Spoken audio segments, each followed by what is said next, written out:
இறுதி மரியாதை செலுத்துறதுக்காக வர்றாரு. இதை பார்த்துக்கிட்டு பெரியார் வேன் வந்து அந்த கேட்டில் நின்னோடனே நாகூர் ஹனீஃபா காயிதே மில்லத் உடலுக்கு பக்கத்தில் நின்னவர் ஓடோடி வர்றார், ஐயா வர்றாருன்ட்டு. பெரியாருக்கு வந்தவரை அடையாளம் காணக்கூடிய முடியாத அளவுக்கு ஒரு முதுமையிலையும் இறுதி நொடியிலையும் இருக்கார் அவர். வீரமணி ஐயா ஆசிரியர் ஒரு பக்கம் நின்றுட்டு நாகூர் ஹனீஃபா அண்ணன் வந்திருக்காங்க அப்படின்னு சொல்ல, வாங்க வாங்க வாங்க என் தங்கம் வாங்க, இது நாகூர் ஹனீஃபா அப்படியே அந்த அவருடைய வார்த்தையிலே டெலிவரி பண்ணியிருக்காரு, வீடியோ ஆதாரத்தோடு இருக்கு.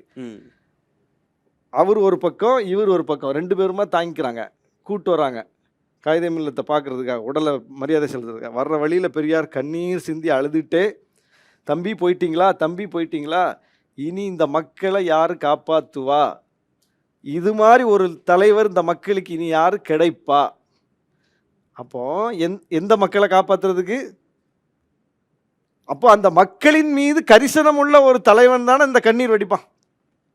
அந்த மக்களை வந்து பாகிஸ்தானுக்கு போன்னு சொல்லிட்டாரு, அந்த மக்களை வந்து பார்ப்பனர்களை போலத்தான் இவங்களும் சொல்லிட்டாரு, அந்த மக்களுக்கு இங்கே என்ன உரிமைன்னு கேட்டுட்டாரு, இந்த மைனாரிட்டிகளை நம்பக்கூடாதுன்னு சொல்லிட்டாரு, அப்படின்லாம் நீங்க சொன்ன அந்த தலைவர் தான் இறுதி இந்த மக்களுக்காக இந்த தலைவர்னு சொல்லி எந்த தலைவருக்கு கண்ணீர் வடிக்கிறார் பாருங்க.